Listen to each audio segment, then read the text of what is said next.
Student 374 Mahatma Gandhi road, Pune. प्रतिभा कुलकर्णी अपने शांतिनगर औरंगाबाद निवासी भाई बहन का भी नाम दिया है, भाई का भी नाम दिया है, श्यामा को शारीरिक शिक्षण का महत्व समझाते हुए पत्र लिख रहे हैं। अब जैसे यहाँ पे प्रभात भी पत्र लिख सकता है या प्रतिभा भी, दोनों में से कोई। तो यहाँ पे पत्र लेखन के माध्यम से आपको एक तो ऐसे 3-4 टॉपिक समझा के देती हूँ।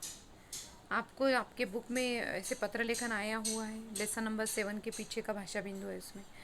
तो यहाँ पे एड्रेस दिया ही है, महात्मा गांधी रोड, पुणे, प्रभात, पुणे। और जैसे दिनांक दी है। अब प्रिय श्याम, बहुत दिनों से सोच रहा हूँ कि तुम्हें पत्र लिखूं। पिताजी के अनुसार पत्रानुसार यह ज्ञात हुआ कि तुम्हारा शारीरिक शिक्षण पर बिल्कुल ध्यान नहीं, तुम शारीरिक शिक्षण पर बिल्कुल ध्यान नहीं दे रहे हो। कोई न कोई बहाना बनाकर उसे बच निकलते हो। शारीरिक शिक्षण की उपेक्षा करने का कारण क्या है? अन्य विषयों से इस विषय का विशेष महत्व है। स्वस्थ शरीर में स्वस्थ मस्तिष्क होता है। शारीरिक स्वास्थ्य जीवन का मुख्य आधार होता है। स्वस्थ शरीर रहने पर हमारा जीवन जैसे हम कोई भी कार्य संघर्षता से पूरा कर सकते हैं। शारीरिक मानसिक क्रियाकलाप में स्वास्थ्य की अहम भूमिका रहती है। शारीरिक शिक्षण का मुख्य उद्देश्य होता है स्वस्थ विद्यार्थी जीवन। और आज कल योग शिक्षा को अनिवार्य किया जा रहा है। अब मेरी तुम्हें यही उचित सलाह है कि तुम शारीरिक शिक्षा से दूर मत भागो। खेल कूद के हर कार्यक्रम में जी भरकर हिस्सा लो।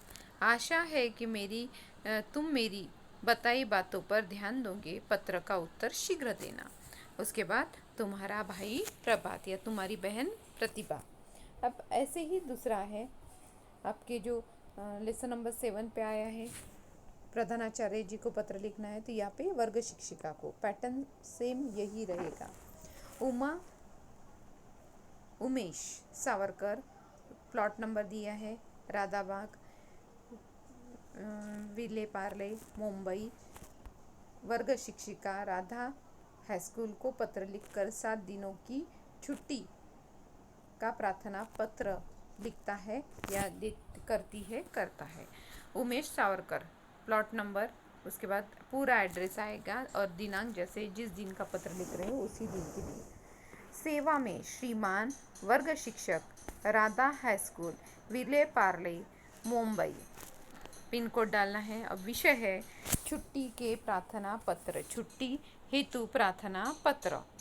अब छुट्टी हेतु प्रार्थना पत्र है, तो छुट्टी हेतु प्रार्थना पत्र है लिख रहे हैं तो माननीय महोदय, और जैसे प्रधानाचार्य होगी तो महोदया।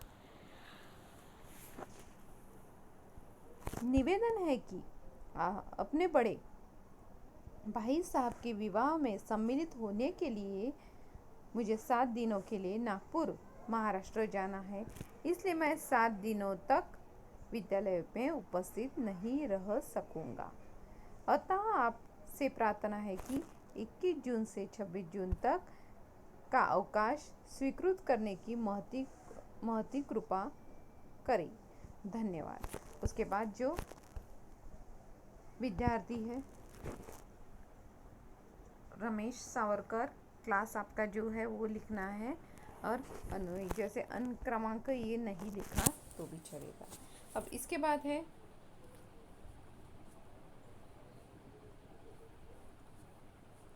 कहानी लेखन दिया गया है। सज्जन का गुणवान पुत्र, बुरी संगति में संगत, उपदेश व्यर्थ, बाजार में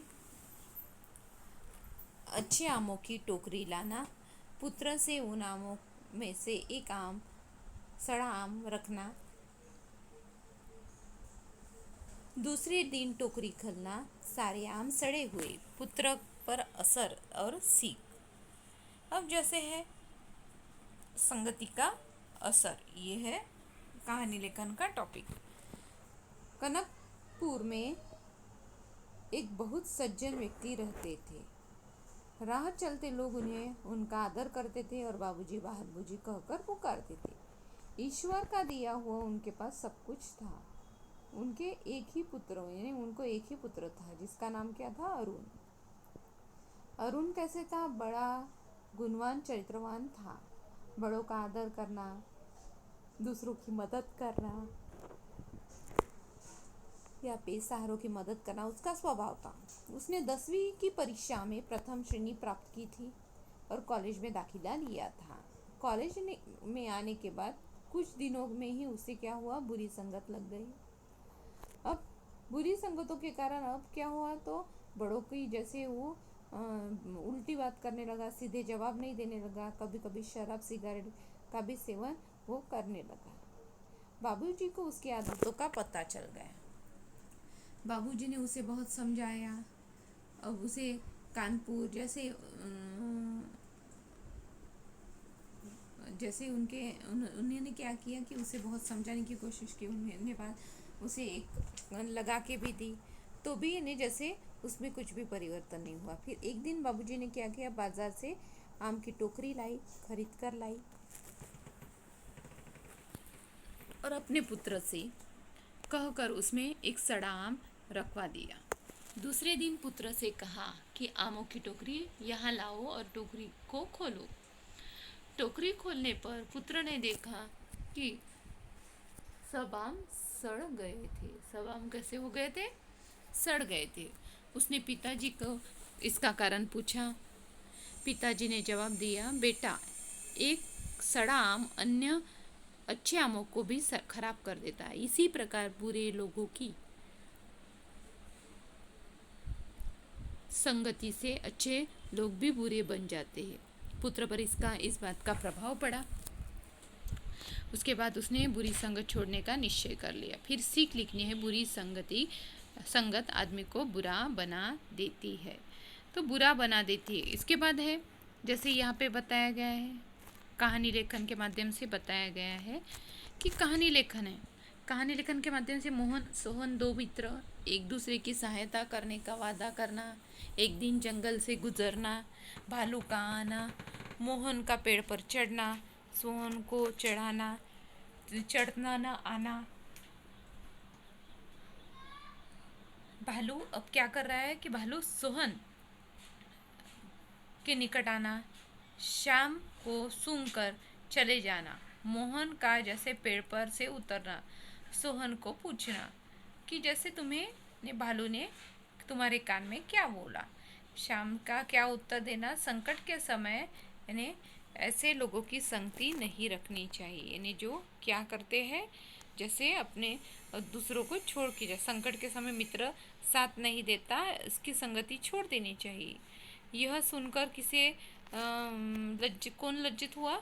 मोहन का लज्जित होना और फिर सीख तो ये आपको आएगा।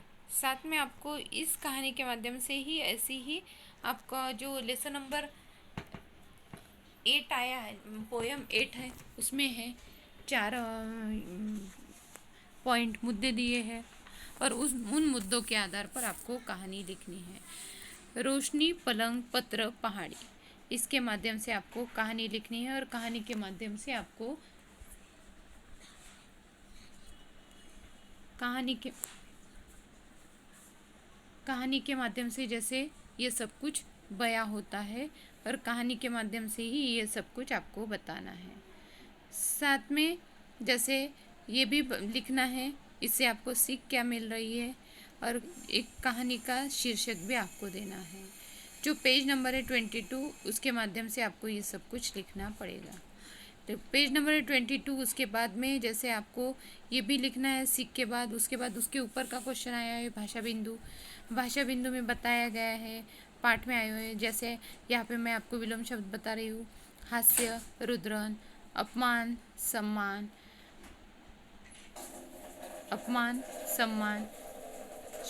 जैसे उद्यान, वीरान, उजाला, अंधेरा, सुख, दुख। तो ये शब्द भी आपको वहाँ पे लिखने पड़ेंगे। अब यहाँ पे है जैसे क्वेश्चन आंसर बाकी है, क्वेश्चन आंसर आपको दी। उसके बाद पीड़ाओं में पलना होगा, इस पंक्ति के संदर्भ में जो विचार है वो भी आपको नेक्स्ट वीडियो में समझा के दूंगी।